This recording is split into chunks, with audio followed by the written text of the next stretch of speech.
tant qu'on ne sera pas indépendant, on n'aura pas 100% de nos décisions. Puis c'est impossible qu'un gouvernement canadien puisse prendre les meilleures décisions tout le temps pour la préservation de la culture québécoise. Puis moi, on dirait que c'est là que... Parce que moi, si on se sépare demain matin, là, au niveau du dollar de l'armée, honnêtement, j'en ai presque rien à battre. Mais Dans le sens... Pourtant, la définition stricte de la souveraineté, c'est d'avoir une armée qui contrôle tes frontières.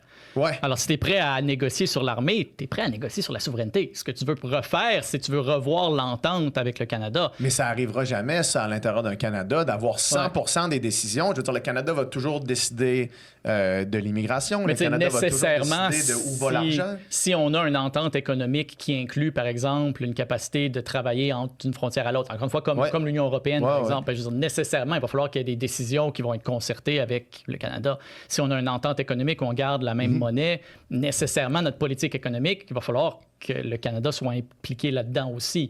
Puis, je veux dire, on est totalement souverain des États-Unis, mais viens pas me dire que les décisions politiques des États-Unis ne nous affectent pas non plus.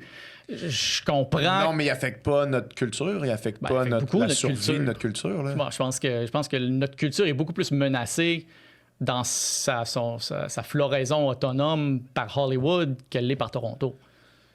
Oui, sauf qu'on ne peut pas prendre toutes les décisions qu'on veut pour la protéger, parce qu'en ce moment, c'est le Canada qui régit la plupart des règlements sur Netflix. Si ça serait à renégocier. Je veux dire, si demain matin, le Canada dit « OK, on est prêt à renégocier ça. Vous, le Québec, on ne va plus jouer dans vos plates-bandes là-dessus. On va arrêter de financer des productions culturelle québécoise, puis après, on va juste donner l'argent au gouvernement du Québec, puis le gouvernement du Québec en fera ce qu'il voudra. Ouais. Je veux dire, dans le fond, ma question... C'est pas ça qui se passe, mais on l'a... À chaque fois qu'il y a des tentatives de rapatrier ces pouvoirs-là, c'est qu'il n'y en a pas formellement eu. Il y a eu des espèces de... justement, s'il n'y en a pas eu, je veux dire, rendu là, tu sais, je veux dire, la question se pose, est-ce que ça vaut la peine? Est-ce qu'après toutes ces années, ces tentatives de référendaire, on peut se permettre de juste aller renégocier, puis je reprends ce qui a été dit, c'est que je vois pas, moi, personnellement, comment qu'un gouvernement fédéral peut prendre les bonnes décisions pour un Québec moderne. Je ne vois pas cette possibilité-là, je ne vois pas cette... Peut-être que c'est juste moi, peut-être que je suis un peu trop sceptique de ça. Peut-être qu'il y a des possibilités, il faut peut-être plus être optimiste, mais dans un pays comme le Canada, et je reprends encore ce qui a été dit, qu'il y a eu plusieurs tentatives de négociation avec le Canada pour d'autres sujets, des enjeux politiques, récemment avec l'immigration, avec le français au Québec, et toutes ces choses-là, la culture. Je vois pas en quoi on a évolué. Je vois pas en quoi on a réussi à avoir des ententes. Juste, tu sais, on peut parler d'une négociation, d'une souveraineté associée, mais je vois pas récemment dans les derniers jours, dans les derniers mois, dans les dernières années, quelle petite entente avec le fédéral et le provincial a été un succès. Puis là, bien évidemment, la question se pose, OK, mais si justement on fait une association avec le fédéral, puis on fait une négociation, on discute de tout ça, est-ce que ça va arranger les choses? Personnellement, ça va peut-être arranger une partie du problème, mais pas l'entièreté. Je crois que la souveraineté va être une solution à ça. Pourquoi? Parce qu'on va pouvoir prendre nos propres décisions puis arrêter de demander la permission au fédéral. En même temps, après ça, le point que Farnell présente, c'est est-ce que ça serait mieux d'avoir une souveraineté associée avec le Canada? Moi, en fait, quand je parle de souveraineté, c'est pas nécessairement une séparation complète au point de couper contact et de lancer une guerre, je le répète. Mon but, c'est de trouver un moyen d'entente. Et mon moyen d'entente, pour moi, ça serait la souveraineté. Et quand que je parle de moyen d'entente, c'est qu'on reste quand même en bon terme avec le Canada. On reste quand même qu'on peut discuter d'économie parce que non seulement on a beaucoup d'économies qui sont en jeu avec le Canada, donc il y a vraiment déjà des ententes de base, des ententes qui sont écrites sur papier non négociables. Et je crois sincèrement qu'on doit conserver ça. Le but, c'est pas de lancer une guerre, c'est juste de justement trouver un terrain d'entente puis dire, OK, garde, c'est ça nos solutions. Puis je pense que ce serait mieux pour les deux côtés de la chose. Et je veux bien qu'on reparle encore une fois de renégociation, mais à un moment donné, quand ça fait 2 référendums qui ont lieu, et avec peut-être la possibilité d'un 3e d'ici quelques années, j'ai l'impression que on est tellement motivé, optimiste et impliqué dans le but d'améliorer les choses dans cette voie-là, que j'ai pas l'impression que les gens sont intéressés à nouveau de reprendre contact et de reprendre les négociations avec le fédéral. Je crois qu'on n'est plus rendu là. Je crois qu'on veut même plus se faire entendre. On veut qu'on nous écoute. C'est même plus une question de genre on veut proposer un projet ou on veut des négociations. On veut être l'entente, en fait. On veut être nous. Et je crois que c'est avec la souveraineté que ça va se passer, tu sais. Donc, je comprends aussi le fait qu'on veut renégocier, puis c'est la manière la moins à risque que j'ai envie de dire, la plus facile à prendre, mais c'est pas la plus optimale, la plus optimisée, selon moi, pour le futur du Québec, simplement. Ça serait donc le fun si, puis non, tu sais, ça se fait toujours à la pièce. Une vraie tentative de renégocier l'entente, il faut, c'est comme une relation avec ta blonde. Là. Tu peux pas faire ça entre 2 gorgées de café avant d'aller travailler. Il faut que tu t'assoies avec puis que tu dises, écoute, ça marche plus, puis ça marche pas pire, puis ça, je pense qu'on devrait retravailler ça. Mais il faut que tu le fasses dans un processus formel, intentionnel, dans lequel tout le monde est invité à la table. Ouais.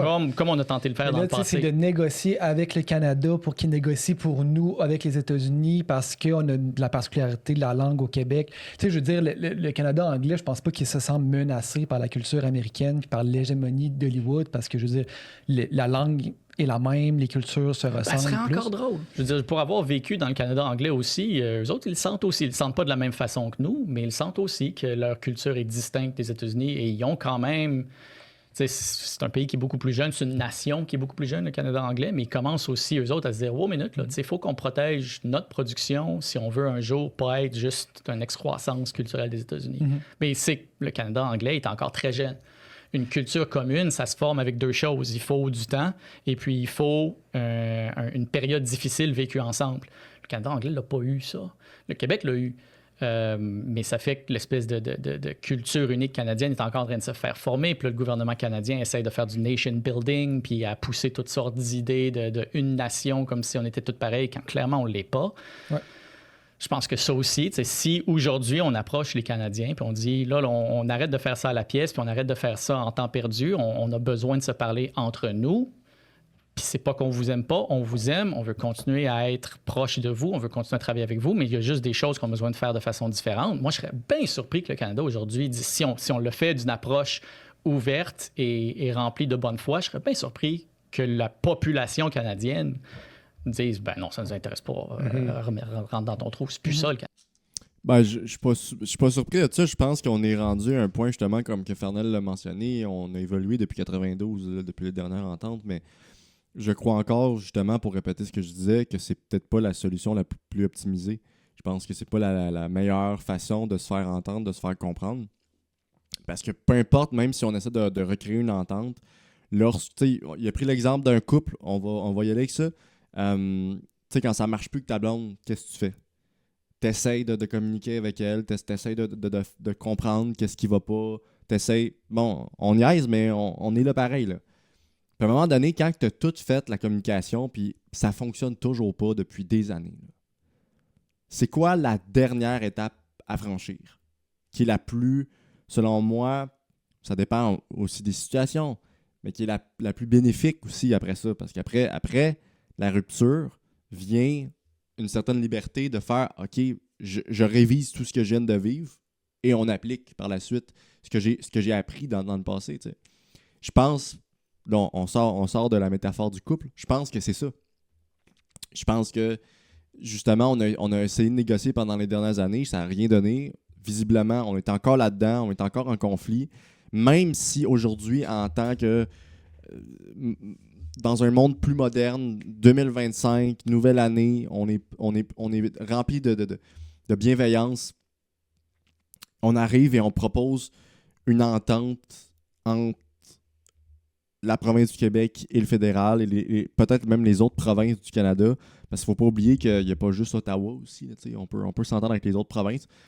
Qu'on arrive avec ça, je crois que peut-être, oui, ça serait bénéfique pour une petite partie, mais j'aurais très peur de voir les pourcentages. Ça m'étonnerait bien gros que ça soit un succès à 100%. Ça m'étonnerait bien gros qu'on ressort de là avec le gros bout du bâton.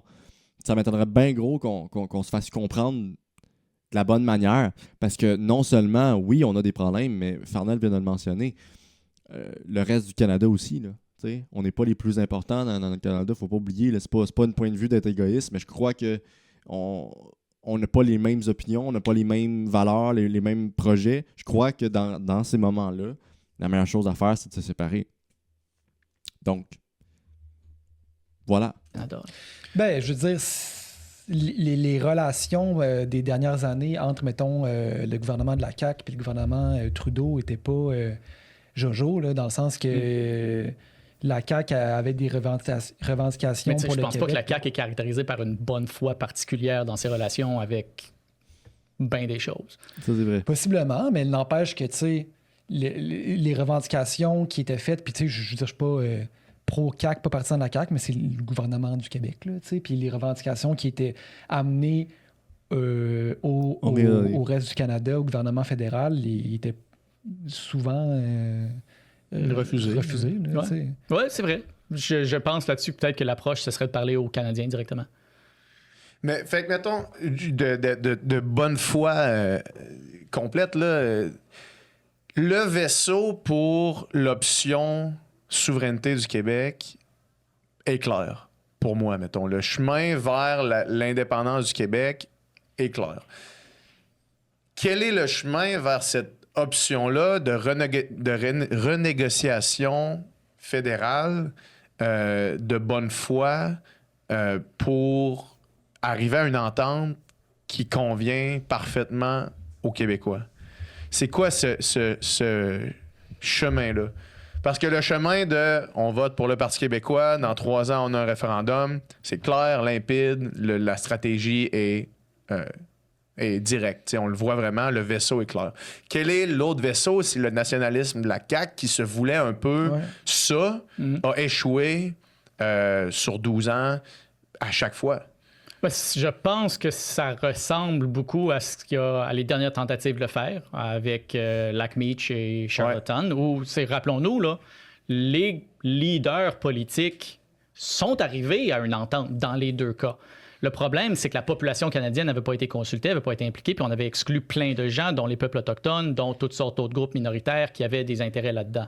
Alors, on sait c'est quoi le vaisseau. On demande, on convoque essentiellement une espèce de congrès de la Fédération canadienne, mais en même temps, on travaille le terrain en s'adressant directement, au lieu d'essayer de parler à travers leurs leaders politiques, on est capable de le faire aujourd'hui en s'adressant directement aux Canadiens pour qu'eux aussi comprennent qu'est-ce qu'on veut, puis comment ça va pas leur faire mal, puis comment c'est en tout leur intérêt à renégocier leur entente avec le Québec aussi, pour que quand les autres provinces vont ensuite avoir leur référendum, les autres populations vont pas juste avoir un point de vue qui n'est pas le nôtre, ils vont avoir le nôtre aussi, ils vont pouvoir voter en conséquence de cause. Puis je crois, je suis pas prêt à dire définitivement on va avoir tout ce qu'on veut, mais avant d'arriver au divorce, essayons de s'asseoir avec notre blonde puis de jaser de qu'est-ce qu'on est capable On l'a déjà fait.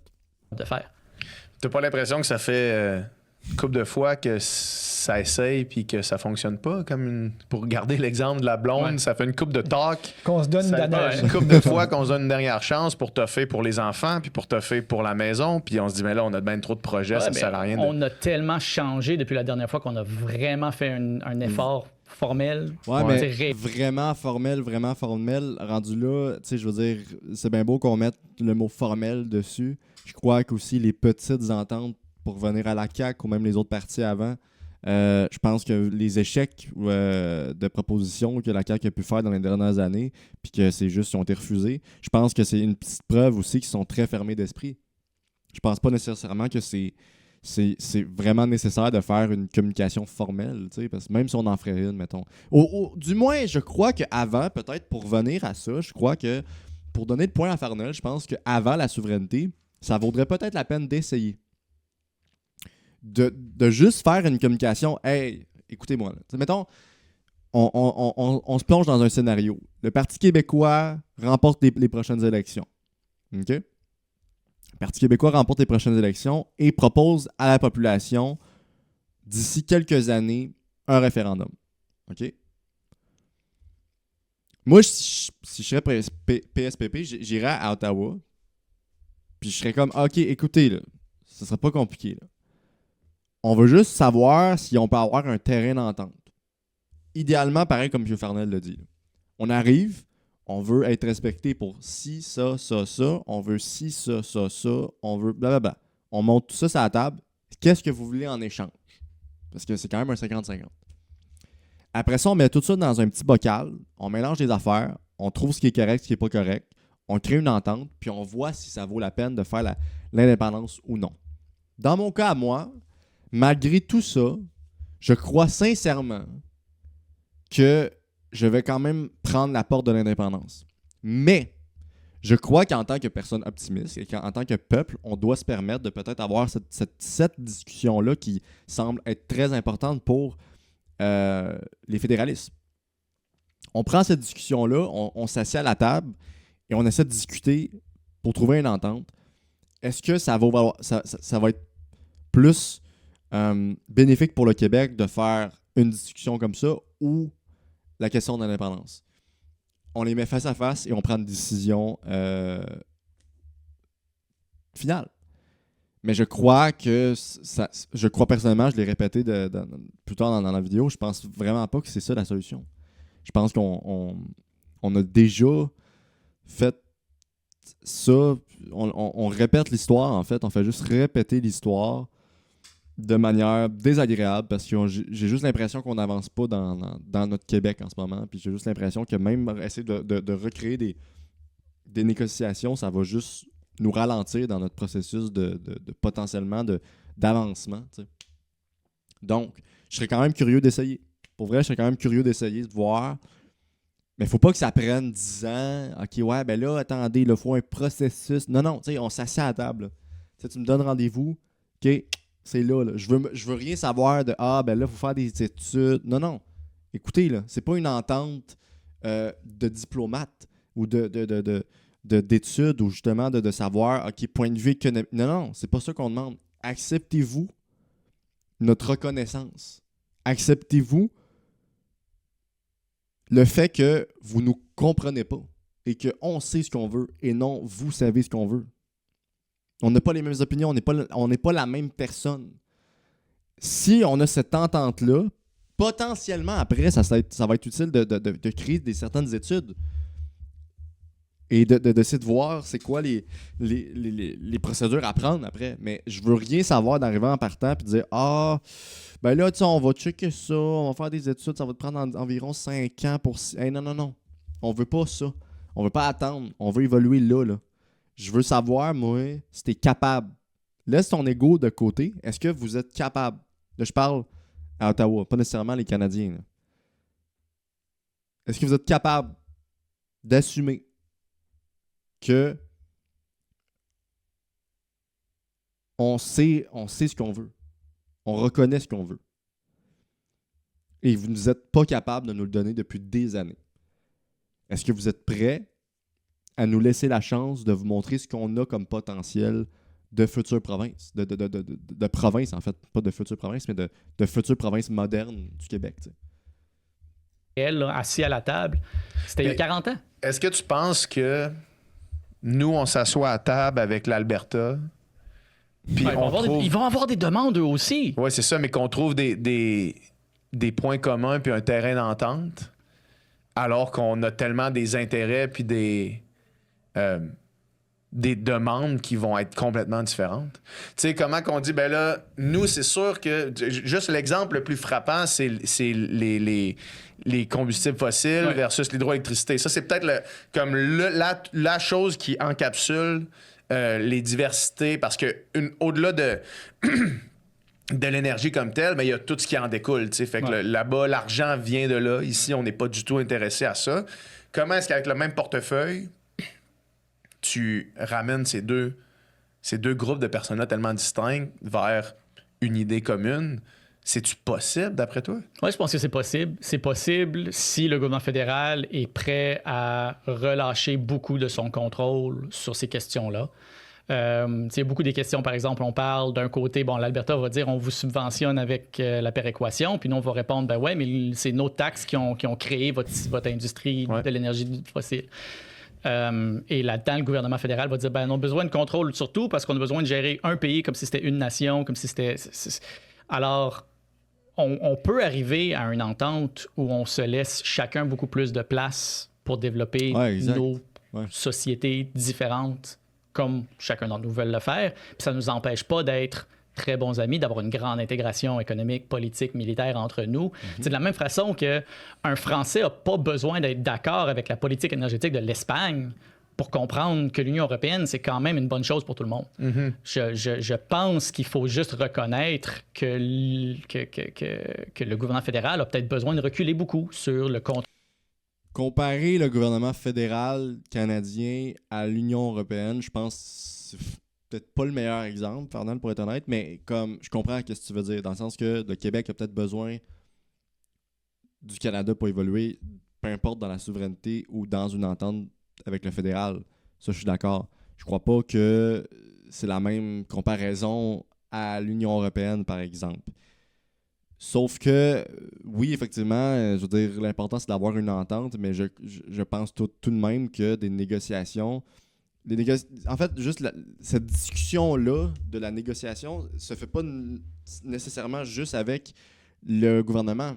Se fait aussi avec les autres provinces. Et comme on l'a mentionné, je crois pas que c'est toutes les provinces qui vont être en accord avec nous ou vice-versa. T'sais. Donc, rendu là, c'est une entente avec le gouvernement, avec les autres provinces, avec le peuple canadien, le peuple québécois. C'est tellement des conversations, selon moi, qui vont mener potentiellement à une petite entente sur certaines affaires, mais jamais la grosse affaire. T'sais. Je crois juste que ça vaut même pas la peine. C'est du temps perdu qu'on a déjà essayé de faire et que même si on vit dans un monde plus moderne qu'à l'époque, je crois que c'est peut-être pas la solution. Je me répète peut-être, mais j'ai l'impression que je ne suis pas optimiste dans ce sens-là. J'ai l'impression de reculer, en fait, de ne pas avancer. C'est potentiellement à cause de mon opinion sur l'indépendance que c'est peut-être juste ça ma solution, mais je ne vois pas dans quel monde le fédéral va bien s'entendre avec le provincial, que ce soit dans toutes les autres provinces d'ailleurs. C'est ça. Trop sur la mainmise, puis sur ce qu'il est capable de prendre à un pour donner à l'autre, puis ce qu'il prend de l'autre pour redonner à l'un. Je pense que ça peut se négocier entre nous. Quels seraient les avantages? Quels sont les avantages de demeurer au sein du Canada dans ce cas-là, si l'idée, c'est qu'au final, on soit le plus indépendant possible et que le gouvernement fédéral recule le plus possible? Bien, il y a des avantages qui ne sont pas strictement liés. Je comprends que l'enjeu, c'est l'identité, la culture, la nation québécoise. Mais une nation a quand même des avantages à s'allier, à se rapprocher à d'autres nations. Une défense mutuelle, par exemple, un bloc économique plus large qui nous donne plus de pouvoir d'achat, plus de puissance à travers le monde. Je pense qu'il ne faut pas oublier qu'il y a à peu près 3 millions de francophones qui existent au Canada à l'extérieur du Québec. Être intégré politiquement aux autres provinces, au reste du Canada, nous permet d'avoir beaucoup plus d'échanges économiques, culturels, sociaux avec ces communautés francophones-là aussi. Et je pense que ce serait dommage de les sacrifier en se disant, ben nous, on part en navire, puis je dis pas que c'est ça qui arriverait, mais on va nécessairement avoir plus d'influence, plus de capacité d'aider les autres communautés francophones à travers le Canada si on a une alliance, une intégration avec le Canada. Il y a des avantages à tout ça. Et je reconnais qu'il y a des désavantages aussi. Tant que le gouvernement fédéral continue à essayer de gérer le Québec comme étant juste une autre minorité culturelle, ça ne va pas aller. Puis c'est pour ça que je pense que cette chose-là, il faut qu'on le renégocie. T'sais, quand je dis on s'assoit à la table et on dit voici ce qui ne fonctionne pas, mais voici ce qui fonctionne qu'on aimerait garder, c'est les deux qu'il faut reconnaître. Je comprends. Mais tu sais, on dirait qu'encore une fois... Juste avant de continuer, je veux juste en fait préciser que je crois qu'on dit que les négociations ne seraient peut-être pas les mêmes qu'à l'époque parce qu'on a évolué. Ça, j'en suis totalement d'accord, mais il faut reconnaître aussi que la souveraineté a évolué. Je crois pas que la souveraineté veut nécessairement dire fuck le Canada et ainsi de suite, puis on va faire nos petites affaires, puis on veut plus rien savoir. Je le répète, c'est pas une guerre qu'on veut lancer. Je crois que les ententes entre le Canada et le Québec vont rester quand même pour ce qui fonctionne, pour en fait reprendre ce que Fernand a dit. Ce qui fonctionne, on veut le garder. Le but, c'est pas nécessairement d'aller chercher d'autres, d'aller arranger ce qui fonctionne pas, mais de perdre ce qui fonctionne. Je crois qu'on veut juste que ça soit sur une échelle de 1 à 100, mais qu'on ait au moins un 95 qui fonctionne. Puis le 5%, on essaiera de trouver des ententes parce que, comme je l'ai dit, on ne réussira jamais à trouver un chemin d'entente, un terrain d'entente peut-être, sur la question de le Québec et le Canada. C'est impossible. Je veux dire, c'est impossible. Je veux dire, il y a des sujets, ou même en général, tu sais, je veux dire, si on prend juste l'exemple au niveau de la population, je vais prendre un exemple sur moi, gang, je vais être beaucoup plus ouvert à vous. J'ai des amis qui sont fédéralistes. Et c'est pas pour autant qu'ils sont plus mes amis. Au contraire, justement, le fait qu'on puisse débattre de politique entre amis, c'est une des choses que j'aime le plus faire. On a fait un podcast d'ailleurs, moi, Dave et Sean, je sais même pas s'il est sorti d'ailleurs, fois je regarde ça, sur Partie de parole, qu'on parlait de souveraineté.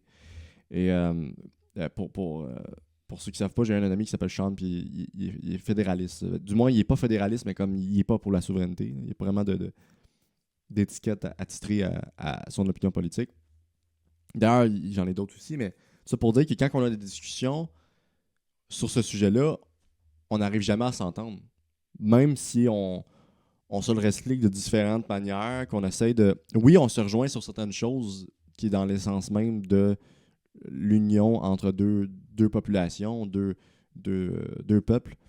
Mais je crois que si à l'interne, il y a des gens dans le peuple qui ne sont pas d'accord entre eux autres, puis que malgré le fait qu'on fait des débats, qu'on essaie de se comprendre mutuellement, qu'on essaie de trouver un terrain d'entente entre amis sur des opinions politiques et que ça ne fonctionne pas, je vois très mal comment qu'un gouvernement puisse s'entendre avec un autre minoritaire. Simplement ça.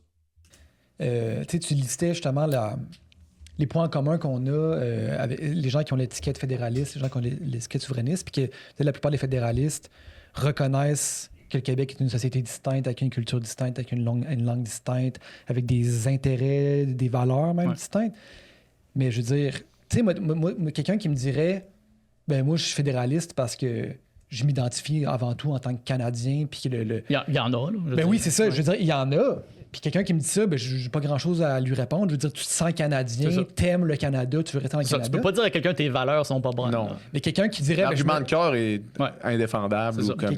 quelqu'un qui me dit, je me sens profondément québécois avant tout, puis je reconnais qu'on est une nation distincte, mais je veux rester dans le Canada. Ben, on dirait, à mon sens, la meilleure manière de s'affirmer en tant que nation, en tant que peuple, de négocier pour nous autres mêmes à l'international, de prendre nos propres décisions en tant que nation distincte.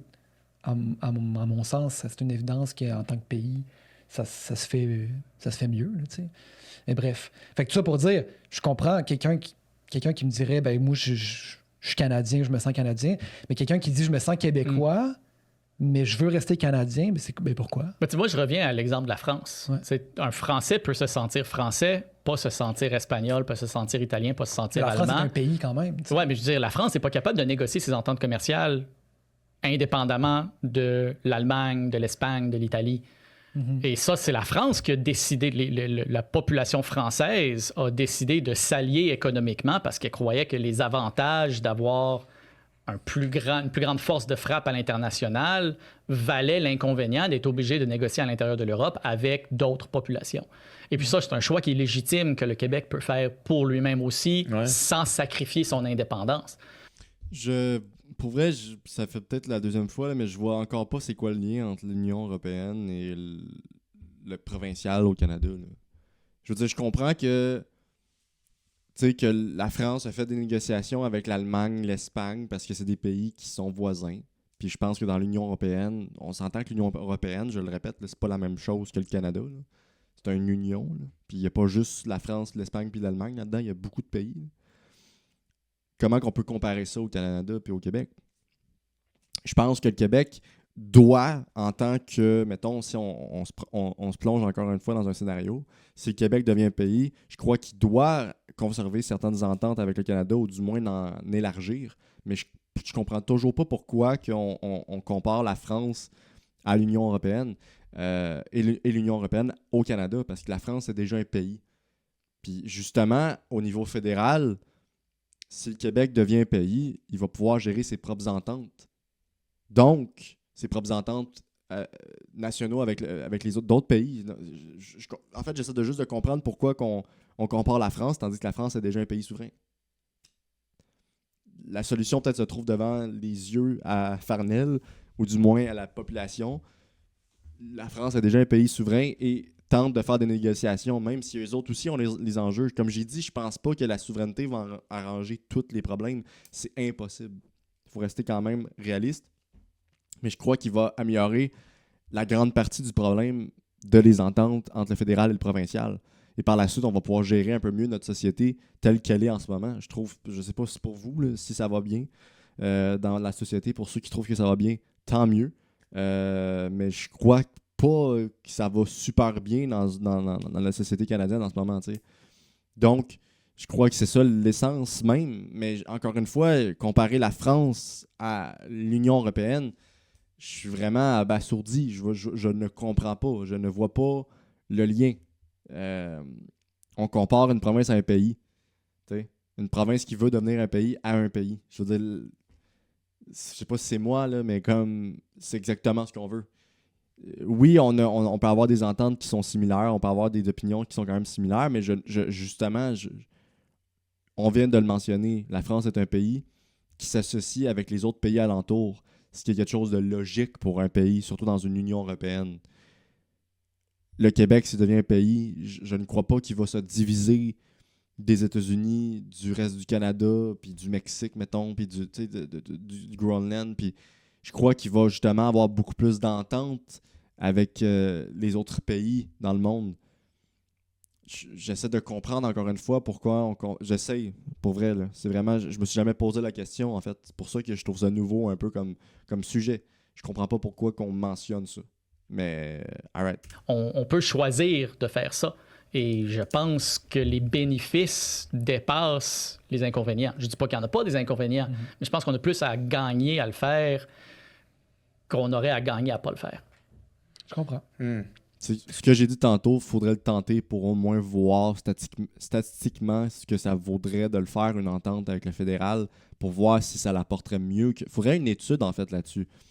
Il faudrait une étude qui n'est pas nécessairement faite par des gens souverainistes ni des gens qui sont fédéralistes, des études juste de plusieurs analystes qui n'ont pas nécessairement d'opinion sur le sujet, mais juste qui font qu'est-ce qui est le plus rentable entre la souveraineté et une entente avec le fédéral. Je pense que ça serait à faire. Mais encore une fois, on est un peu loin dans le processus pour se rendre jusqu'à là. Selon moi. Il n'est pas trop tard, mais c'est comme il y a beaucoup d'opinions qui sont déjà engagées et impliquées dans un processus qui est déjà en train de se faire, selon moi. Le train est déjà en chemin. Ouais, je pense pas que cet argument-là des points positifs, à mon avis, est assez fort pour passer par-dessus l'argument culturel puis de la survie de la culture québécoise, mettons, puis du fait que tant qu'on ne sera pas à 100% les décideurs des politiques qui vont assurer la survie de la nation québécoise, ou même au-delà de la nation, de la culture québécoise, tant qu'on ne sera pas les seuls à prendre ces décisions-là, les autres arguments, parce que comme tu dis, les liens économiques vont exister quand même. Puis si on pense que parce qu'on quitte le Canada ne voudra plus faire affaire avec nous, comme l'espèce de peur de ça arrivera pas. Fait que moi, tous les autres arguments, on dirait que pour moi, probablement dans mon échelle de valeur personnelle, on dirait étant donné que toutes les choses vont être égales à la fin de l'histoire, à mon avis, au niveau économique, parce que tout le monde perdrait à ce que cette relation économique-là... Mais qu'est-ce qu'il faudrait au Québec pour que tu sois confiant que le Québec a tous les outils nécessaires pour protéger sa culture? Qu'on puisse décider nous-mêmes de notre capacité d'intégration. OK, alors tu parles de l'immigration? Oui, l'immigration. Okay. Puis là, cette question-là est souvent... mal abordé là, quand on parle d'immigration. Je trouve pas non plus que le Parti québécois fait un très bon travail pour parler de ça. Là. Je pense qu'il essaie peut-être de parler un petit peu de la peur de l'immigration. Je pense vraiment pas que c'est la façon de le faire. Sauf que la réalité est qu'on a une capacité d'intégration limitée. Je suis d'accord. Puis il faut être capable au moins de la savoir, puis d'être les seuls à être capables de prendre la décision de c'est combien. Ben, tu vois, contrôle sur l'immigration, ouais. Ça, c'est une des 5 demandes historiques du Québec par rapport à la loi constitutionnelle de 82. Ouais. Et tous les gouvernements fédéralistes de la province ont cette demande-là depuis 40 ans. Puis ils se font dire non. Si on l'a depuis 40 ans puis qu'on n'a pas encore le pouvoir là-dessus. Mais François Legault est retourné, il a demandé encore. Les dernières tentatives concrètes, on s'assoit à la table puis on négocie. Les autres provinces étaient... C'est que rendu là, je veux dire, on a bien beau tout le temps se rasseoir, essayer de négocier. Je pense que l'espoir est perdu. Je veux dire, on vient de mentionner justement que ça fait 40 ans que la question, plutôt le projet se demande sur l'immigration de différentes provinces à travers le Canada et que depuis 40 ans, il n'y a pas eu d'évolution. Je veux dire, la preuve est devant vos yeux. Là. Je veux dire, la preuve est là que le fédéral canadien n'est pas ouvert d'esprit, ouvert politiquement parlant, à essayer de comprendre sa population. Et on va encore négocier. c'est ça qui me... C'est que je veux rester optimiste dans ce sens-là, je l'ai dit, mais pour moi, la négociation ne sert à rien. Je veux dire, visiblement, depuis 40 ans, même si on n'a pas eu officiellement de rencontres officielles sur les ententes au niveau provinciaux et fédéral, je ne vois pas en quoi ça va amener quelque chose de différent d'aujourd'hui. Je veux bien, là, mais il y a plusieurs enjeux qui sont visibles et que je crois pas que c'est quelques mots qui vont changer ça. Est prêt à nous l'accorder, ça. Mm-hmm. C'est leur population que, parce qu'on n'a pas fait le travail de terrain, de parler aux Canadiens de pourquoi ça leur fera pas mal à eux, pourquoi c'est à leur avantage de l'accorder aussi, c'est là que ça a échoué. Mais politiquement, cette avenue-là, elle est ouverte. Elle l'était avant, puis je pense qu'elle l'est encore aujourd'hui. Oui, sauf que pas plus tard que v'là 2 ans, François Legault est allé voir Justin Trudeau pour avoir les pleins pouvoirs en immigration. Parce qu'il a fait une demande à la pièce. Exact. Qui était... Mais je comprends ce que tu dis dans le sens... Il ne faut pas le demander au gouvernement fédéral, il faut le demander au Canada. Il faut s'asseoir et le faire en bonne et due forme, puis je suis d'accord avec toi. Ouais, mais c'est pas normal, rendu là, qu'il faut que tu le demandes aux autres provinces pour atteindre le fédéral. Rendu là, il y a un problème de communication dans ton pays, il y a un problème d'intégration au niveau de tes provinces. Et je pense que rendu là, c'est juste vraiment la chose la plus malsaine dans un pays, c'est quand il n'y a pas de communication, quand il n'y a pas d'entente. Je crois pas que justement une assemblée à une table va régler ça. Je crois pas ça. De un, ça va prendre des démarches, ça va prendre du temps, puis c'est du temps que, selon moi, qui va être perdu. Parce qu'au bout de peut-être 10-20 ans, quand on va avoir trouvé une certaine stabilité, on va trouver d'autres problèmes. On n'avance pas. Je crois que la manière la plus rapide de fonctionner en ce moment, c'est pas nécessairement de faire de la paperasse, c'est d'agir. Et en agissant, en faisant un pays. Okay? Je veux bien que notre processus, ce n'est plus de parler directement au fédéral, puis faut parler aux différentes provinces dans le Canada, mais rendu là, il y a juste un problème avec ton gouvernement qui est au fédéral, et je pense pas qu'une communication à une table ovale va régler ces problèmes-là. Je veux bien comprendre cette communication-là, mais je n'arrive pas à comprendre comment on veut constamment communiquer avec les hauts dirigeants et pour aller chercher le big boss en haut de ça, puis juste faire « OK, lui, on le veut, lui, on le prend, il va comprendre ce qu'on veut. » C'est pas de même que ça fonctionne, une démocratie. OK? C'est pas de même que ça fonctionne. Ça devrait fonctionner comme ça. Ça devrait fonctionner du sens où il y a une assemblée à chaque mois, que chaque province apporte leurs demandes et les choses qui ne sont pas d'accord. Puis là, on fait une assemblée, puis là, OK, bon, le fédéral aime pas ça, on arrange. Ça devrait fonctionner comme ça. Malheureusement, ça ne fonctionne pas comme ça n'a jamais fonctionné comme ça. Mais là, selon Fernand, la solution, ce serait de communiquer à l'interne avec les autres provinces pour atteindre le fédéral. Rendu là, c'est quasiment une certaine révolution, j'ai envie de dire. C'est une révolte, donc je vois pas. Je vois pas, en fait, le but de faire ça. Je le vois, en fait, mais je suis très sceptique. C'est tout simplement ça. Sauf qu'on dirait que, justement, pour en revenir à ce que je disais tantôt, on dirait que le chemin vers ça semble beaucoup plus laborieux. Ouais, même si le chemin vers l'indépendance semble laborieux aussi. Le chemin vers ça semble beaucoup plus laborieux. Il faut pas avoir peur de la labeur, d'une façon ou de l'autre. Là. Je veux dire. Non, exact. Je ne crains pas cette réalité-là. Juste pour continuer sur la culture québécoise. Fait que l'immigration, c'est une chose, mais après ça, d'être capable, quand on parlait au ministre ici, au Mathieu Lacombe, de pouvoir prendre nous-mêmes nos décisions par rapport à qu'est-ce qu'on impose ou non aux différentes plateformes, aux différents, tous les gros joueurs qui viennent inonder notre culture, de culture américaine, de culture hollywoodienne, de pouvoir défendre cette place-là sur les Spotify, sur les Netflix, puis pouvoir négocier en notre propre nom, sans devoir faire affaire avec le gouvernement fédéral, être vraiment nous-mêmes dicter ces décisions-là, puis qu'est-ce qu'on veut mettre de l'avant, puis pouvoir que les gens qui arrivent au Québec, qui se connectent sur Spotify, mais qu'il y ait des artistes québécois, puis que ce soit... Toutes les décisions nous reviennent à 100%, dans le fond. OK, alors qu'il y a une espèce de... Que le CRTC lègue sa place au Québec à un organisme du gouvernement québécois. Exact. OK? Exact. Ça, je pense que ça se négocierait, ça aussi. Sûrement, mais en fait, tout se négocie. Moi, je serais vraiment surpris que quelqu'un en Ontario, en Alberta, là, un électeur moyen, dise « Ben non, je veux pas que le Québec ait la capacité de contrôler c'est quoi sur le Spotify québécois. » Il s'en tape, lui. Il va dire « Ouais, pas de problème, faites ce que vous voulez. » Aussi, pouvoir négocier nos liaisons, nos rapports, nos traités internationaux en notre propre nom.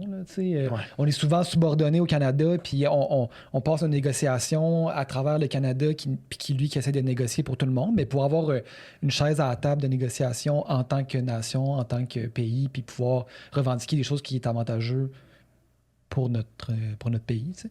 Alors, par exemple, si je donne un exemple de ça parce qu'il est très concret, là, ça écœure beaucoup de Québécois qu'on tend dans nos négociations avec les États-Unis à flirter avec l'idée de sacrifier le lait québécois pour promouvoir le bœuf albertain. Mm-hmm. Puis ça, je suis totalement sensible à ça. Là-dessus, j'avoue, ça c'est tough. Mm-hmm. Ça, c'est tough. De la même façon que c'est vraiment tough pour l'Union européenne de négocier en bloc parce que, des fois, ça veut dire que le vin français va être sacrifié au nom de la laine irlandaise. Et puis ça, faut qu'ils se négocient à l'interne entre eux en premier. Puis ça va toujours être difficile. Mm-hmm. Mais ça va toujours être difficile qu'on soit un partenaire égal à l'ALENA ou à l'espèce de nouvelle entente de libre-échange. Parce qu'il va falloir qu'on négocie quand même avec le Canada et les États-Unis qu'est-ce qui rentre et qu'est-ce qui ne rentre pas dans notre libre-échange. Alors, on est pogné avec ça, qu'on soit intégré ou non, peu importe notre niveau d'intégration, aux États-Unis, au Canada, au reste du monde. Ça va toujours être une difficulté. Et que ce soit une difficulté qui se fasse d'un pays à l'autre ou que ce soit une difficulté qui se fasse à l'intérieur d'un groupe de négociation canadien qui va ensuite faire une proposition aux États-Unis, je pense que la différence n'est pas si grosse que ça. Je comprends. Qu'est-ce que ça prendrait pour que tu te dises « OK, c'est le temps de laisser notre blonde » C'est une excellente question parce que je t'ai posé la même question tantôt puis tu as répondu de bonne foi. Alors, j'adore la question parce qu'elle montre que justement, on n'est pas dogmatique. Là. Quelqu'un qui va jamais changer d'idée, ça sert à rien de parler, il est dogmatique. Parce que j'entends ce que tu dis. J'entends vraiment ce que tu dis. Puis effectivement, si tout se négocie puis qu'on réussit à avoir toutes ces affaires-là qui sont vraiment importantes pour moi puis importantes pour la survie de la culture québécoise, qui est quelque chose qui m'empêche de dormir le soir, ben oui. T'sais, sauf que ce chemin-là ressemble à quoi? Puis c'est quand, après quel refus du fédéral, après quel échec du fédéralisme canadien, est-ce que toi, tu serais prêt à faire « OK, check, on l'a essayé pour vrai, de bonne foi, c'est le temps de laisser notre blonde ». Ben, je pense que si on revient à l'analogie d'une espèce de table de négociation, là, ça va pas tout à fait être la blonde, mais moi, mon background est à New York, en haute finance, je veux dire, j'ai négocié des contrats. Si tu arrives à la table de négociation puis t'es pas prêt t'es incapable de dire non, ben t'es pas en train de négocier, t'es en train de supplier. De la même façon, si tu arrives à la table de négociation et tu n'es pas capable de dire oui, tu n'es pas en train de négocier non plus, tu es juste en train de perdre ton temps. Alors, je veux dire, si on s'assoit à cette table-là, puis on se jase, puis on a bien fait le travail, puis on explique, par exemple, oui, on veut un plus grand contrôle sur notre immigration. Oui, on voudrait que le CRTC fasse une zone d'exclusion pour le Québec, puis donne au Québec un pouvoir sur son territoire. On fait ensemble, c'est quoi l'ensemble de nos demandes, puis le Canada puis revient et dit non, en bloc. Ben là, je veux dire, on a essayé, là, ça n'a pas marché, on s'en va. Ce projet-là n'existe pas. Dans le sens, il n'y a personne qui propose ce projet-là. À ma connaissance, politiquement, il n'y a personne qui le propose présentement. Non? Fait que nous, on est en tant qu'électeurs. Puis là, mettons que je me dis, OK, Farnell m'a convaincu. Je veux donner une autre go au fédéralisme. Je vote. Ça serait pas mauvais de le faire.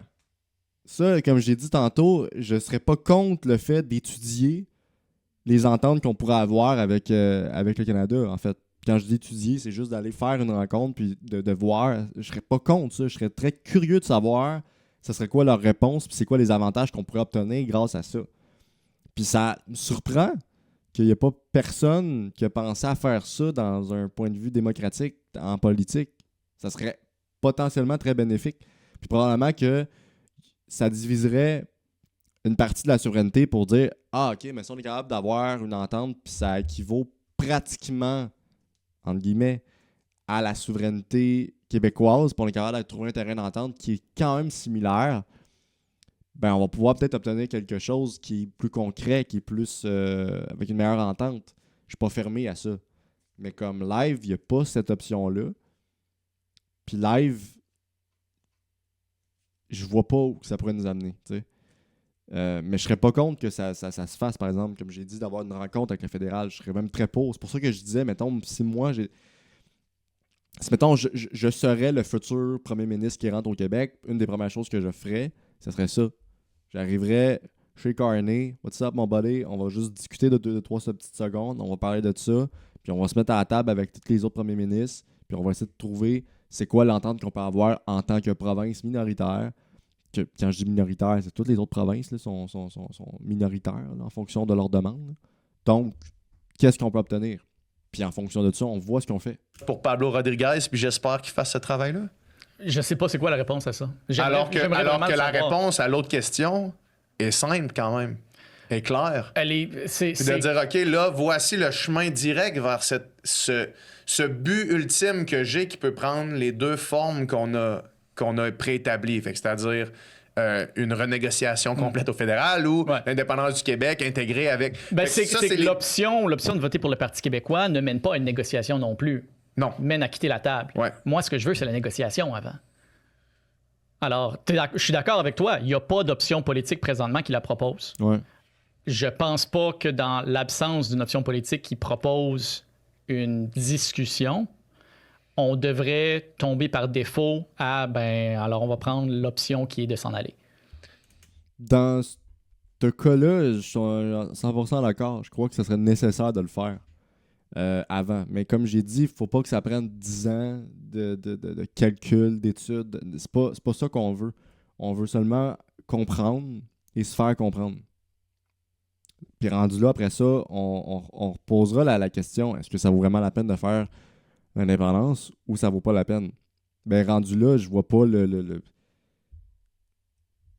Peut-être que justement, parce que c'est pas justement un enjeu, pas un enjeu, mais c'est pas un processus qui est déjà établi. Potentiellement, c'est pour ça que je vois pas l'avenir de ce projet-là, parce qu'il n'est pas établi encore. Mais potentiellement que si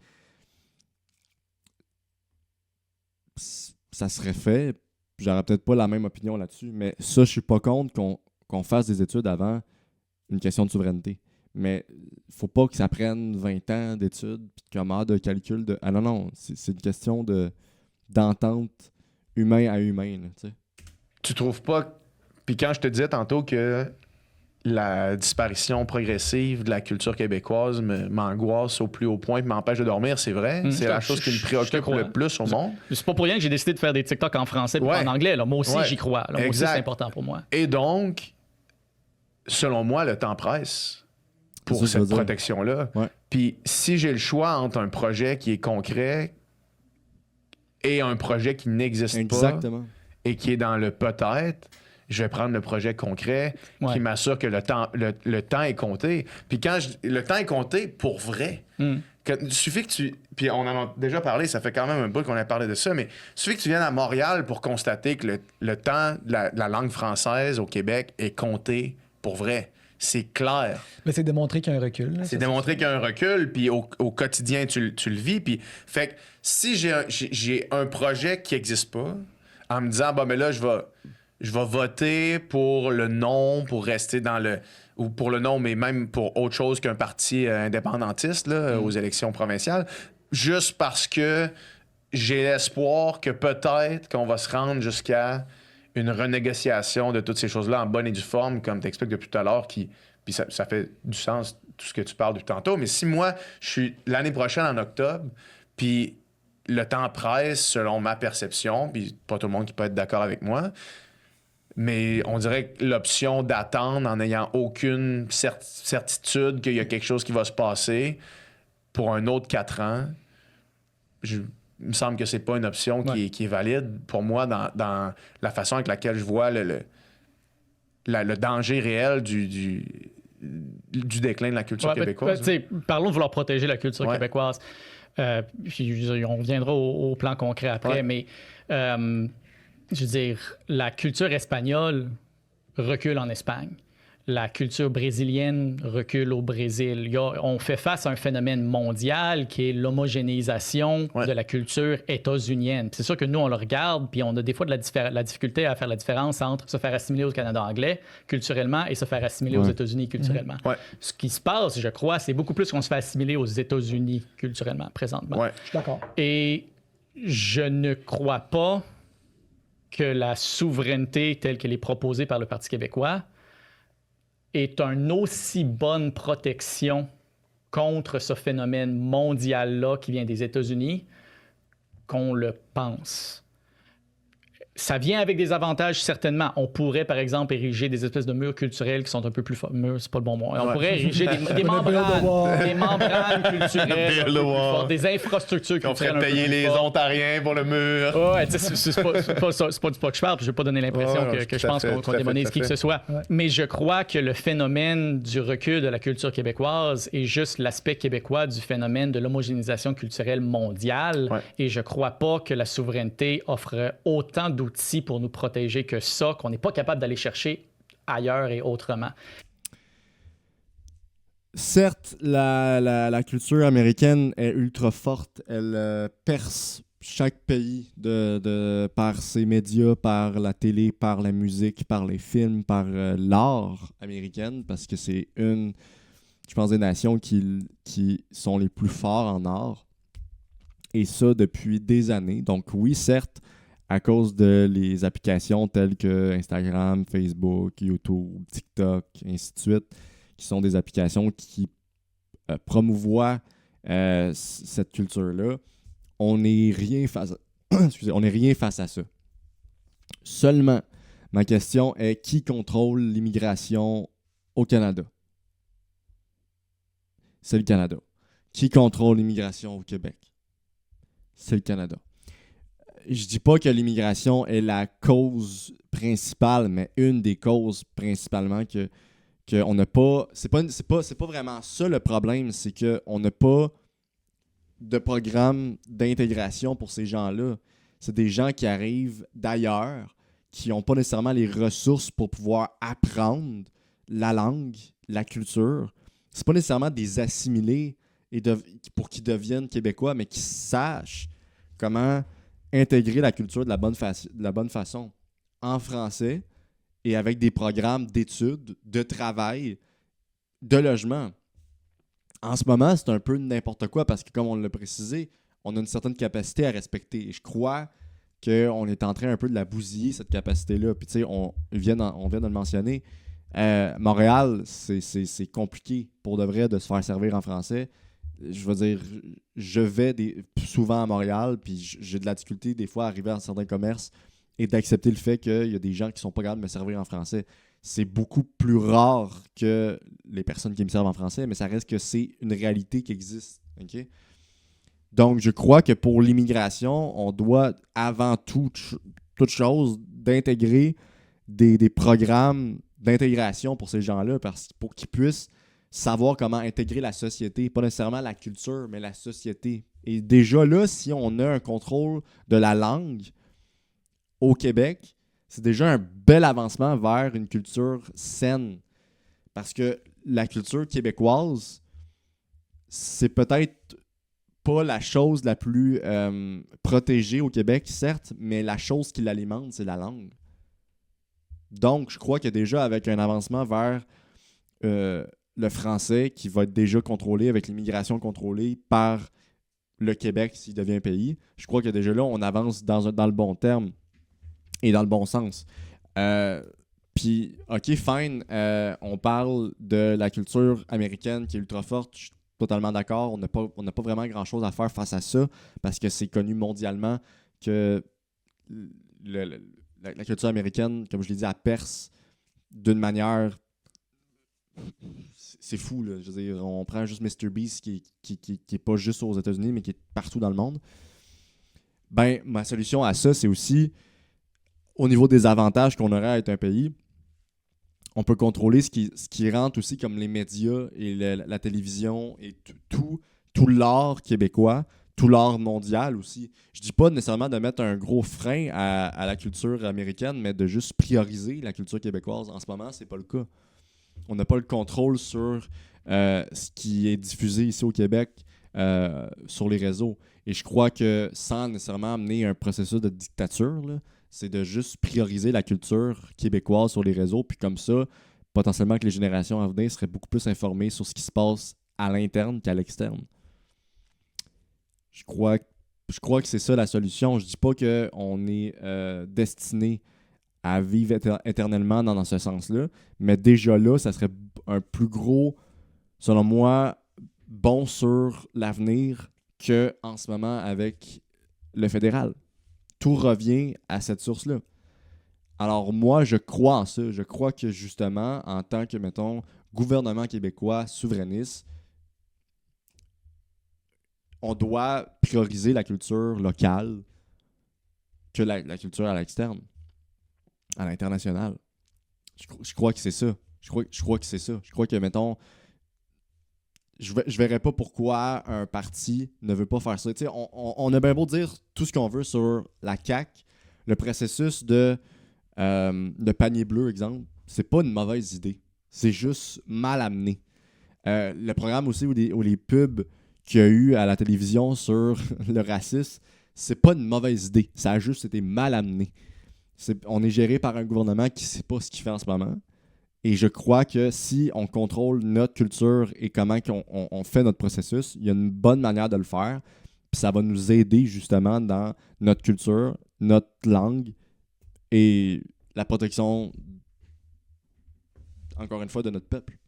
Et je crois, là on va parler du concret, moi quand je regarde le plan du Parti québécois, je ne vois pas quelque chose de particulièrement concret. Et je sais qu'il y a plein de gens qui ne sont pas d'accord avec ça. et qui ont toutes sortes d'opinions différentes. Mais je veux dire, si je te pose une question, par exemple, moi, oui, je veux protéger la culture québécoise, mais je veux aussi, les libertés fondamentales, c'est très important pour moi. La démocratie, puis là, je suis pas en train de dire que c'est des mouvements qui sont pas démocratiques ou quoi que ce soit, mais je suis quelqu'un qui est méfiant du pouvoir, en général. Et je vois dans le plan actuel du Parti québécois une espèce de situation où on donne beaucoup de clés au pouvoir de façon très discrétionnaire entre les mains d'un petit groupe de personnes qui nous demandent essentiellement de leur faire confiance. Et ça, moi, j'ai de la misère avec ça. J'ai beaucoup de misère avec ça parce que je crains que ça mène à une situation où on pourrait faire des changements très rapides et très radicaux à la société québécoise qui fait en sorte que peut-être qu'on va encore parler français, mais peut-être que je ne reconnaîtrai plus la culture québécoise, la société québécoise non plus, parce qu'elle va avoir tellement été changée par le fait qu'on ait donné tellement de pouvoir à un petit groupe de personnes. Elle est déjà en train de changer. Je veux dire, la preuve, avec l'immigration, la culture américaine qui fait juste perdurer sur nos réseaux, et même à la télé d'ailleurs, je veux pas lancer des flèches, mais je pense qu'à la télé, on prend trop de concepts américains aussi.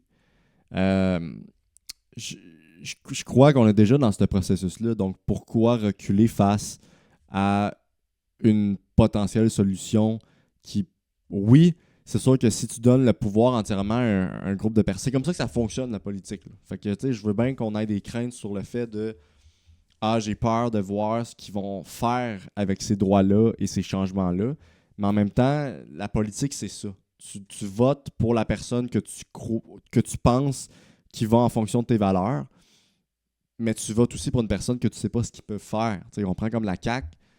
À première vue, là, j'ai pas voté pour eux autres. À première vue, ça avait pas de l'air d'un gouvernement ben pire que ça. T'sais. Aujourd'hui, notre opinion a changé. Pourquoi? Parce qu'on les a vus aller puis on a fait « ouais, non ». Ben, je pense que c'est la même affaire. Potentiellement que peut-être que le Parti québécois n'est pas le bon vaisseau à prendre pour la culture québécoise. Parce que oui, je suis d'accord avec Farnell pour dire qu'ils n'ont pas vraiment eu de discussion là-dessus devant le public pour dire hey, écoutez, on va mettre telle procédure si on devient un pays pour la culture québécoise. Ça, je suis d'accord, il n'y a pas assez de démarches, puis je serais vraiment curieux d'en voir. Mais rendu là, est-ce qu'il y a un autre vaisseau à prendre pour l'indépendance en ce moment? Je crois pas. Québec solidaire, rest in peace. J'aime ce parti-là, mais je crois qu'ils ne sont vraiment pas à la bonne période pour proposer de tels projets. Je pense sincèrement que c'est le parti le plus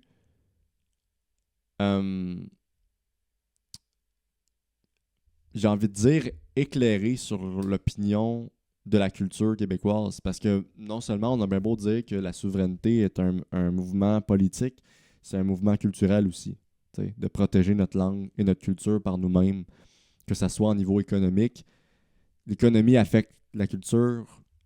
Tous les enjeux qui existent en politique affectent la culture. Donc, je ne vois pas en quoi reculer face à ça nous aiderait davantage. Et je ne crois pas non plus qu'en étant derrière le Canada et le Canada derrière les États-Unis, on va évoluer dans une culture plus forte. Donc, et oui, comme on l'a mentionné, il y a déjà un recul au niveau de la langue. Alors, je vois pas pourquoi on n'essayerait pas quelque chose. Du même avis que pour les dernières élections fédérales, pour être honnête, j'ai voté le Bloc. Vous le savez probablement, vous en doutez probablement. Mais je ne comprends pas comment, sur papier, on a pu revoter pour un parti qui a rien fait de bon depuis 12 ans. Il n'y a rien qui fonctionne. T'sais. Alors, ma solution rendue là, c'est juste d'évoluer, de changer les choses, d'essayer de nouveaux horizons. Évidemment que ça fait peur. Évidemment qu'on n'est pas à 100% sûr. Mais une chose est sûre, c'est le parti politique qui est le plus éclairé sur le sujet en ce moment. Le Parti libéral n'est clairement pas en faveur de la culture québécoise. Le Parti conservateur, on a-tu vraiment besoin d'en parler? Québec solidaire l'est peut-être, mais n'est pas à son summum, selon moi, de la période. En fait, c'est pas vraiment ils n'ont pas vraiment une bonne manière de communiquer les choses. Le Parti québécois est, selon moi, en ce moment, en tête de la question de la souveraineté et de la culture québécoise. Alors, je fais confiance à ce parti-là. Pourquoi? Parce que c'est lui qui va le plus en faveur de mes opinions et de mes valeurs. Simplement. J'ai écrit un billet là-dessus il n'y a pas longtemps qui a eu beaucoup de réactions. Ouais. Parce que je sais que le Parti québécois travaille sur des plans, sur un livre bleu, puis j'ai des super bonnes discussions avec des gens du Parti québécois là-dessus qui travaillent, je suis convaincu de bonne foi.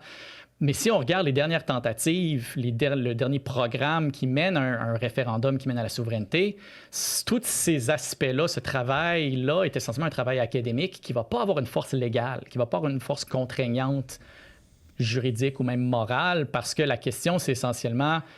Est-ce qu'on veut faire un pays? Et le projet de pays, c'est de dire, nous allons ensemble développer une constitution, mais faites-nous confiance, on va le faire une fois qu'on va avoir quitté le Canada. Ouais. Ça, j'ai de la misère avec ça, parce que ça concentre énormément de pouvoir entre les mains. Ouais, c'est sûr. Un petit groupe de personnes qui sont peut-être de bonne foi, mais je suis très méfiant de l'impact et de l'effet que ça peut avoir de donner beaucoup de pouvoir à un petit groupe de personnes. Mais en ce moment aussi, on va juste reprendre, OK, fine, ça fait peur de donner autant de pouvoir à un parti politique, mais j'ai envie de dire qu'on prend exemple sur la CAQ et les nombreux échecs et désastres, j'ai envie de dire, qu'ils ont pu faire dans les 8 dernières années. Ça va changer quoi? Tu sais, mettons, si on va pas avec le Parti québécois, si on va pas avec la CAQ, il va rester le libéral puis Québec solidaire. Je suis pas convaincu que c'est 2 autres partis qui sont en mesure de rattraper ça, de rattraper tout ce que la CAQ a pu faire. Je crois personnellement que le Parti québécois est le parti qui est le mieux placé pour le faire. Je comprends. Mais tu sais, je pense que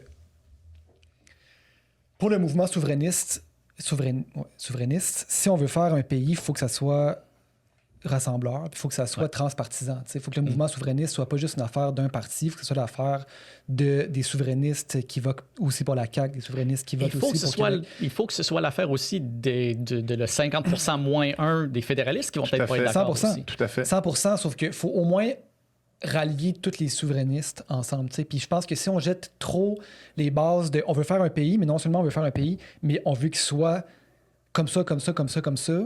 Puis c'était un peu le souverainisme à la Québec solidaire, là, qui était prôné, qui était comme on veut faire un pays, mais on veut faire un pays de gauche, on veut faire un pays de telle manière. Ouais. Moi, j'embarque pas là-dedans. Là. Je veux dire, je suis d'accord avec, par exemple, Hossan qui disait le Québec, si un jour il devient souverain, il va avoir des gouvernements à gauche. Ça, je suis confortable avec ça. Mais je pense que la critique qui ressort souvent, c'est que c'est souvent utilisé comme une arme de dire c'est pas assez détaillé. Tu peux toujours dire que c'est pas assez détaillé. Ouais. Puis là-dessus, je pense qu'il y a une question de bonne foi qu'il faut reconnaître des deux bords, mais je veux dire, la Constitution des États-Unis rentre sur une page. Là. On n'en demande pas gros. Ouais. Je comprends, mais ce que je veux dire, c'est que si on jette trop les bases de l'idée du PQ, d'un Québec du PQ, on va perdre du monde. Puis je pense qu'il faut du moins, premièrement, s'entendre sur on veut-tu un pays ou non. Puis après ça, il va y avoir différents gouvernements, certains plus à gauche, certains plus à droite dans ce pays-là, puis on va raffiner notre... Mais est-ce que tu crains que, si justement on donne les clés à un groupe de personnes de développer le système étatique qu'ils veulent, ils pourraient piper les dés pour avoir la forme de société qu'ils veulent? Moi, c'est pas une crainte que j'ai, considérant que...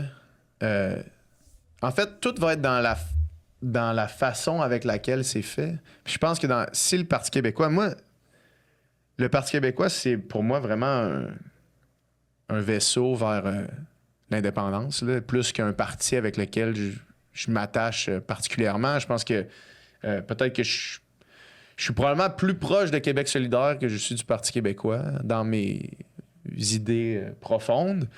Sauf que le chemin vers la chose qui m'est le plus important, c'est le Parti québécois en ce moment, c'est le Parti québécois qui l'occupe. Et je pense que si le Parti québécois rentre au pouvoir, leur travail dans les prochains 3 ans, ça va être de nous expliquer clairement comment ça va se faire. Puis je pense que... Et moi, j'ajouterais, pas juste l'expliquer, le solidifier. Oui, clairement. S'assurer que si un jour on se ramasse à un référendum, la question référendaire, ça va être le plan. Ouais.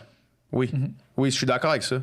Je suis d'accord avec ça, puis je pense que ça va être leur travail de le faire. Puis je pense que après ça, est-ce qu'ils c'est les personnes pour le faire? Ben, on va le voir. Okay. Ben, je veux dire, on se rejoint là-dessus. Ouais. Moi, c'est juste que j'ajoute l'étape avant, que j'aimerais avant de définitivement se relancer dans réessayer de quitter, qu'on se relance à réessayer de négocier. Ouais, je comprends. Ouais.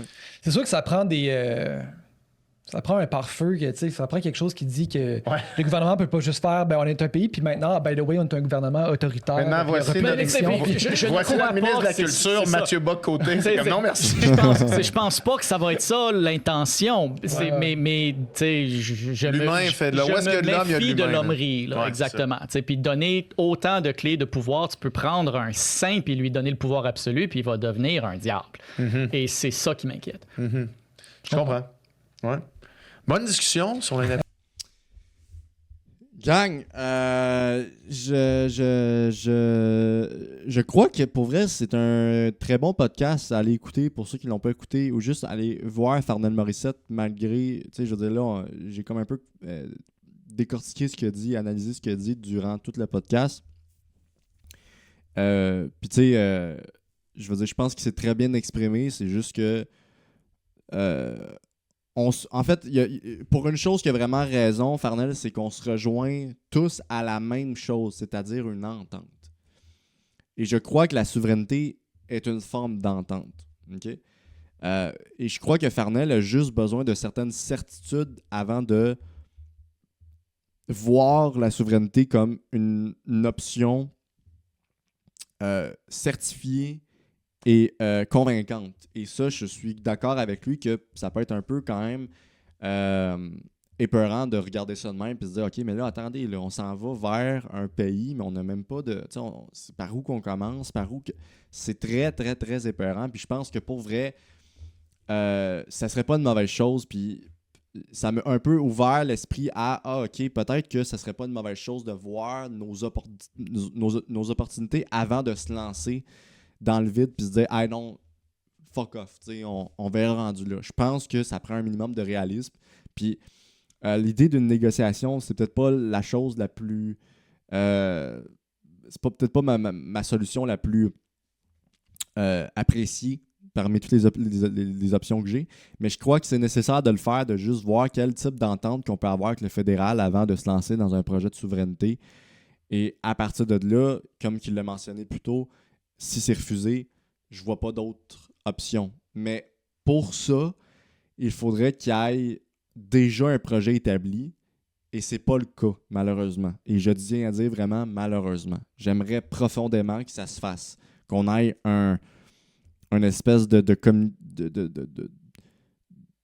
négociation, juste d'une conversation avec le fédéral en fonction avec le futur parti qui va rentrer l'année prochaine. Je pense que ce serait pas mauvais de le faire. Malheureusement, puis je le redis encore une fois, malheureusement, c'est pas le cas présentement. Je reste quand même optimiste que ça peut se faire. Ça pourrait peut-être se faire sur différentes manières, différentes options.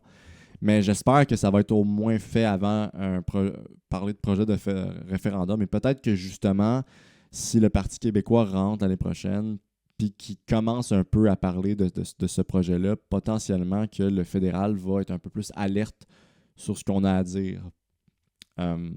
J'ai l'impression. Pour vrai, très bon podcast au gars de Sans Filtre. Il y a eu déjà beaucoup de podcasts qui ont été faits sur la souveraineté, mais c'est un des plus intéressants, puis que selon moi, parce que c'est pas seulement deux personnes de la même opinion qui communiquent ensemble, c'est deux personnes qui ont des opinions différentes sur le même sujet. Et c'est souvent intéressant d'entendre ce que l'autre camp adverse a à dire. Et dans ce cas-là, j'ai même pas envie de dire le camp adverse parce qu'on veut tous la même chose, comme j'ai dit, mais on veut s'y prendre de différentes manières.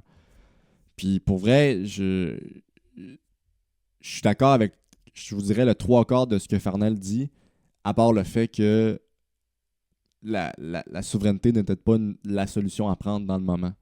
Je crois pour pour revenir à ce qui a été dit, c'est une question de temps.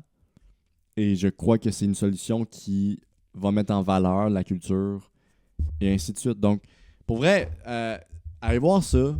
Je vous invite d'ailleurs à divulguer votre opinion dans les commentaires pour ceux qui veulent le faire. Que ce soit contre l'indépendance ou pour l'indépendance, je suis à 100% preneur. Et je vous remercie d'ailleurs d'avoir écouté cette vidéo-là. Je m'excuse encore une fois de ne pas avoir fait de vidéo entre-temps. Je compte en refaire. C'est juste que c'est beaucoup de travail, de préparation, de temps. Et j'ai manqué de tout ça dans les derniers mois. Et je voulais vraiment penser à comment je voulais revenir, à quoi je voulais parler. Et je pense que ces formats-là d'analyse pourraient être un bon processus de comment faire mes futures vidéos. Je dis pas que ça va juste être des vidéos de 1h30 de temps, là. Mais on m'a demandé de faire des vidéos plus longues. C'est ce que je fais et je vous en sors une tabarnane de bonne. C'est un podcast en fait, mais que vous m'entendez analyser et débattre sur les sujets de la souveraineté, qui est le sujet principal de mes dernières vidéos. Alors, je vous remercie, gang. Merci de votre écoute et on se revoit bientôt dans une prochaine vidéo potentiellement.